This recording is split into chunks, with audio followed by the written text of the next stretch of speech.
Llegamos a las economías abiertas. Ahora vamos a hacer un repaso del modelo de economía cerrada y después le vamos a agregar la balanza comercial y la balanza de pagos. Esto nos permite observar, digamos, que siempre es el modelo que es, le digo, iterativo, ¿no? Que vamos repasando todos los conceptos para aquellos que no han podido probar el primer parcial tengan la oportunidad de ir otra vez refrescando los conocimientos. Partimos de la ecuación de oferta agregada es igual a demanda agregada. La oferta agregada está dada por el nivel de ingreso, la demanda agregada, consumo, inversión, gasto público, más exportaciones menos importaciones.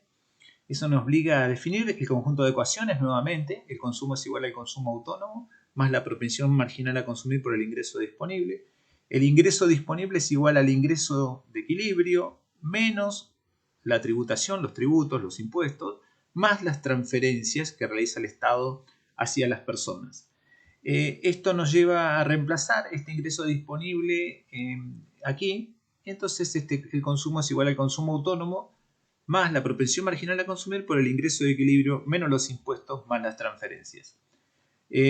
Nos tenemos que volver a reafirmar, otra vez a definir. Los impuestos son los impuestos, llamémosle indirectos o impuestos al consumo, ejemplificado por el impuesto al valor agregado en nuestro caso, más los impuestos directos que tienen que ver con el ingreso y que son...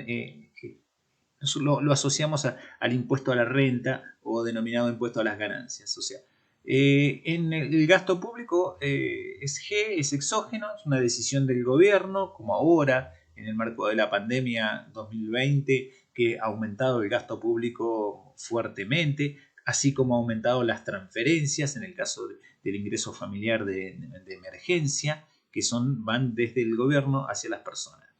Para simplificar, la inversión la seguimos sosteniendo como una inversión autónoma y no lo hacemos dependiente de la tasa de interés.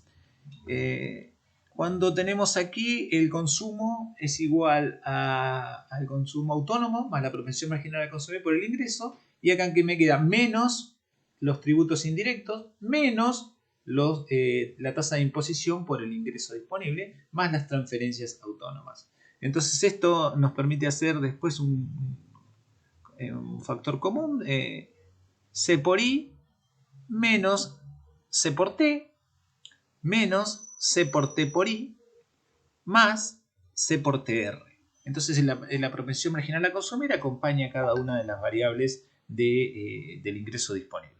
Luego le agregamos la inversión y le agregamos el gasto, y a partir de allí operamos, sacamos factor común y C por I, perdón, y entonces esto me da 1 menos T, agrupando estas dos ecuaciones, estas dos sumas, y C por 1 menos T por I.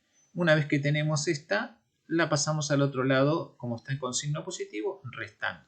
Entonces aquí sacamos factor común I y el resto pasa como sería el multiplicador.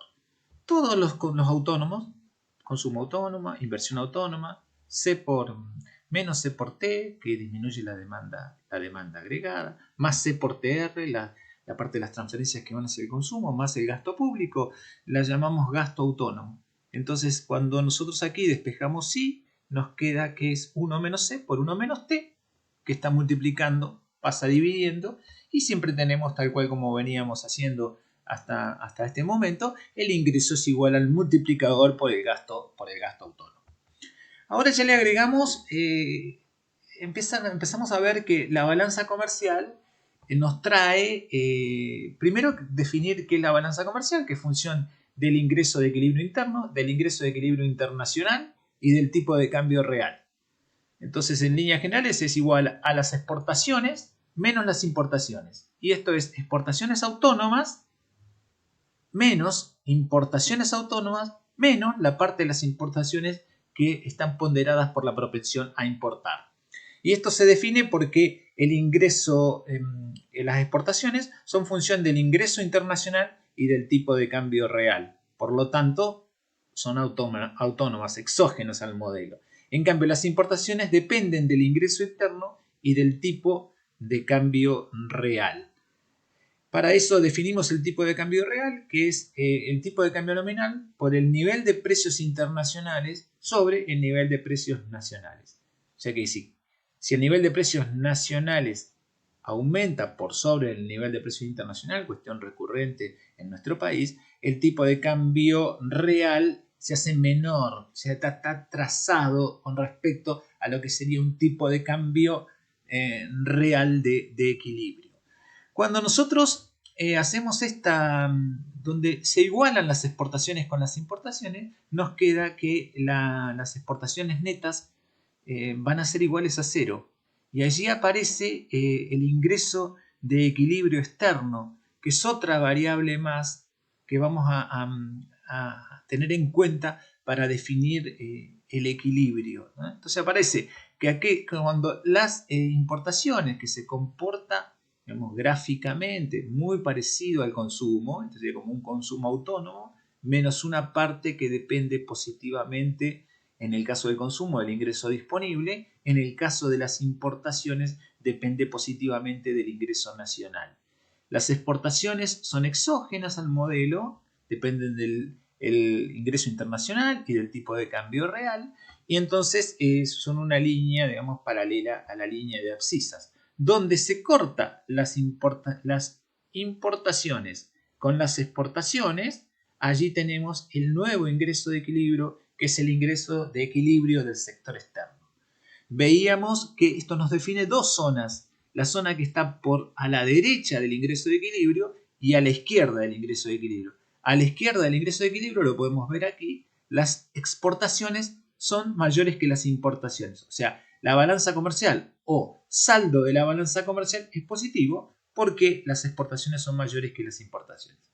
En cambio, a la derecha, las exportaciones son menores que las importaciones, por lo tanto, el saldo de la balanza comercial es negativo. Entonces ya tenemos dos ingresos que hallar: un ingreso de equilibrio general del sistema y un ingreso de equilibrio del sector externo. Vamos al modelo de economía abierta. Si ustedes se fijan, con respecto al anterior, solamente le estamos agregando aquí al final más exportaciones menos importaciones autónomas menos la propensión a importar por el ingreso de equilibrio. Esto es simplemente el saldo de lo que veíamos, el saldo de la balanza comercial, y refiere a la ecuación inicial de la oferta agregada es igual a la demanda agregada, y en este caso para un sector externo agrega la balanza comercial. Si ustedes se fijan, es exactamente lo mismo: juntar todos los autónomos en un lado para obtener A, y con la variante que acá al agregado anterior, que era el ingreso menos C por 1 menos T por el ingreso, ahora viene la propensión marginal a importar por el ingreso, que está negativa en este caso, y pasa al lado izquierdo de la igualdad como en forma positiva. Entonces se nos incorpora al multiplicador la propensión a importar. Cuando uno saca factor común, me queda 1 menos C por 1 menos T más Q igual al gasto autónomo. Recuérdense que si la inversión depende de la tasa de interés, vamos a tener aquí nuevamente menos B por I. Volvemos a la temática aquí. Esto lo que está multiplicando lo pasamos dividiendo y nos entrega, digamos, un nuevo multiplicador que el otro día veíamos y decíamos cómo podíamos hacer a simple vista si este multiplicador era más grande o menos grande de una manera lógica. Si este más que está aquí, más propensión marginal a importar, hace más grande el denominador, entonces el numerador que fijo sobre un denominador más grande me va a dar menos. Si hacemos la cuenta con todo, procurando siempre hacer primero esta resta y después la multiplicación, nos va a dar menos. Y esto deviene de que en la economía el efecto multiplicador se traslada al sector externo. O sea, vía importaciones, cuando yo importo, vienen los bienes o servicios, y a su vez va la divisa que hace efecto multiplicador en cada uno de los lugares donde está. Por lo tanto, al tener mayor propensión a importar, en caso de la industria argentina, los automóviles aproximadamente 0,7, o sea, que cada automóvil exportado, 0,7 viene de una importación. Entonces, para exportar más automóviles necesitamos más compra de autopartes. Entonces, eso es un ejemplo de lo que sería la propensión a importar. La balanza de pagos es un documento contable que tiene que dar igual a 0. La balanza de pagos, agrego a la parte comercial, está integrada por la balanza de cuenta corriente y la balanza de cuenta corriente es por la balanza comercial, ampliamente conocida por nosotros, más la balanza de transferencia, que la vamos a obviar. Y la balanza de capital.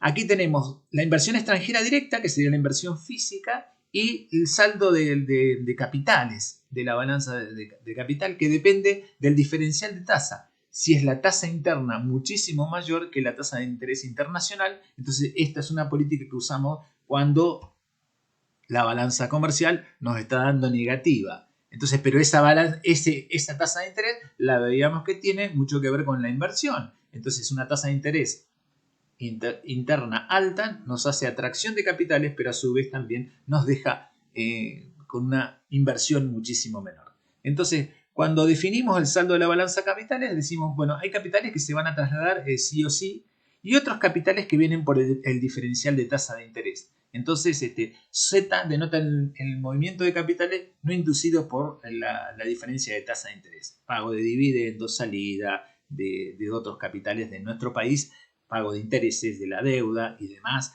que no están inducidos por los diferenciales de la tasa de interés. La balanza de pagos, como veníamos recordando, queda definida entonces como las exportaciones autónomas menos las importaciones autónomas menos la propensión a importar por el ingreso de equilibrio del sistema, menos Z, que son los flujos de capitales que no dependen de la tasa de interés, y los flujos que sí dependen de la tasa de interés, Z por I, menos Z por I por la tasa de interés internacional. El balance de pagos va a ser igual a 0, todo esto va a ser igual a 0 y por ende nos vamos a encontrar que despejando nos queda aquí toda la parte autónoma, incluyendo la tasa de interés internacional y la propensión a importar, y dependiendo de la tasa de interés. Entonces, la balanza de pagos es igual a 0 cuando la balanza de cuenta corrientes es igual a 0 y la balanza de capital es igual a 0. Entonces, acá tenemos una forma de denotarlo, que es las exportaciones menos las importaciones generales, más menos el INFE, que sería que lo veíamos en la contabilización nacional.